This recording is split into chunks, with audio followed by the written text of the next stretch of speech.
Teman-teman, kalau kita perhatikan ya, pondasi Ka'bah itu dikelilingi batu marmer berwarna putih yang disebut syazarwan. Fungsinya untuk menahan pondasi Ka'bah agar tidak rubuh atau terkikis karena dahulu daerah area Ka'bah berpasir dan terkadang berbanjir. Maka dikhawatirkan hal itu akan merobohkan Ka'bah. Oleh karenanya dibuatkanlah syazarwan ini untuk menopang pondasinya oleh orang-orang Arab dahulu. Untuk era sekarang, syazarwan ini juga berfungsi untuk menghindari adanya jamaah yang terjepit di dinding Ka'bah ketika haji. Nah, di dekat pintu Ka'bah, masih di area Syazarwan, kita akan melihat sebuah tanda berupa 8 buah batu mewah. Ini disebut dengan area Mi'jan, merupakan lokasi di mana Nabi Ibrahim dan Nabi Ismail mengadon tanah liat untuk membangun Ka'bah. Begitu pula, ini merupakan lokasi favorit Rasulullah SAW, serta tempat di mana Jibril mengajarkan salat kepada Nabi Muhammad SAW. Kain yang menyelimuti Ka'bah ini disebut dengan kiswah. Orang yang pertama kali menyelimuti Ka'bah dengan kiswah merupakan seorang raja dari Himyar yang bernama Tubba Abu Karb. Dahulu, orang-orang Arab menggantung syair-syair terbaik mereka di dinding Ka'bah sebagai bentuk kebanggaan budaya peradaban mereka dalam bidang sastra. Dan tahukah teman-teman, jika warna kiswah tidak selalu hitam, pada awalnya berwarna putih bergaris merah dari Yaman, kemudian menjadi putih, menjadi merah, kuning, hijau, dan yang terakhir hitam hingga sekarang. Tulisan kaligrafinya ditulis dengan benang emas bertuliskan ayat-ayat Al-Quran. Kiswah juga memiliki kain dalaman berwarna putih yang disebut bithana kiswah untuk meresap panas dari dinding Ka'bah. Biasanya kain kiswah diganti pada tanggal 9 Dzulhijjah dan bekasnya dipotong-potong untuk dihadiahkan kepada orang-orang tertentu. Nah, dari pintu Ka'bah, di sebelah kiri pojok Ka'bah tersimpan Hajar Aswad di dalam sebuah cangkang berwarna perak. Pintu Ka'bah sendiri berjarak 2 meter dari lantai.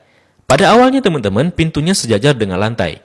Namun karena terjadi perampokan isi Ka'bah, kemudian orang-orang Quraisy berinisiatif untuk meninggikannya. Nah, dalam perjalanan sejarahnya, pintu Ka'bah telah berubah-ubah baik bentuk, sendi, maupun bahan bakunya. Pintu yang ada sekarang merupakan hadiah dari Raja Khalid bin Abdul Aziz, Raja Saudi, dan dilapisi emas murni 99 karat seberat 280 kg dengan total biaya 46 miliar. Dan itu dana dari tabungan Raja Khalid sendiri.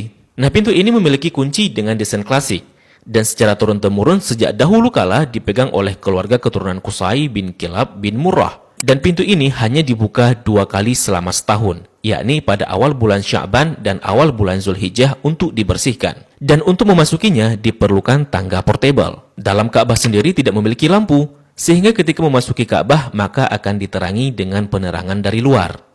Nah, ketika kita memasuki ke dalam Ka'bah, maka kita akan melihat jika lantai dan dinding dalam Ka'bah dihiasi dengan batu marmer yang dominan putih. Marmer hijau menghiasi lantai dengan bentuk persegi yang dihiasi oleh marmer coklat di sampingnya. Kalau kita salat di dalam Ka'bah, maka garis ini bisa jadi batas safnya. Kalau diperhatikan, maka di sudut terdapat potongan marmer hijau. Ini sebagai tanda bahwa Rasulullah SAW melakukan salat di tempat ini saat memasuki Ka'bah. Begitu juga di bagian pojok dan dindingnya dihiasi 1, 2, 3 marmer hijau. Di bagian atas juga terlihat ada beberapa buah saluran udara yang didesain sedemikian rupa. Jika kita mengadah ke langit, maka kita akan melihat jika langit-langit Ka'bah dihiasi dengan kiswah berwarna hijau. Jika diperhatikan, maka terdapat tulisan Ya Manan yang artinya Maha Pemberi. Kemudian di bawahnya sebelah kanan bertuliskan Ya Dzal Jalali yang artinya yang memiliki keagungan. Lalu di sampingnya bertuliskan Wal Ikrami yang artinya yang memiliki kemuliaan. Di bawahnya tertulis penggalan surah Al-Baqarah ayat 144 yang berbunyi Qad nara taqalluba wajhika fis sama'i falanuwalliyannaka qiblatan tardaha fawalli wajhaka syatral masjidil haram. Kemudian di tengahnya bertuliskan kalimat tauhid La ilaha illallah Muhammadur Rasulullah. Dilanjutkan di bawahnya bertuliskan surah Ali Imran ayat 96 dengan bunyi Inna awwala baitin wudi'a lin-nasi lalladzi bi Bakkata mubarakan wa hudan lil alamin. Kalimat ini tertulis berulang-ulang hingga memenuhi dinding atas dan langit-langit Ka'bah. Di bagian atas terlihat jika langit-langit Ka'bah ada 3 penyangga yang kemudian ditopang oleh 3 tiang dari kayu dengan diameter 44 cm dengan jarak antara tiang 2 meter sekian.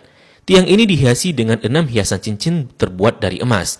Bagian bawah pondasi tiang berbentuk kotak yang besarnya dapat diduduki oleh orang dewasa. Orang yang pertama kali memasang tiang di dalam Ka'bah adalah Abdullah bin Zubair saat pertama kali memugar Ka'bah selepas wafatnya Rasulullah Sallallahu Alaihi Wasallam. Di bagian atas tergantung harta karun berupa kendi-kendi atau lentera kuno yang terbuat dari emas dan perak, merupakan hadiah dari pemimpin-pemimpin negeri Muslim pada masa lalu.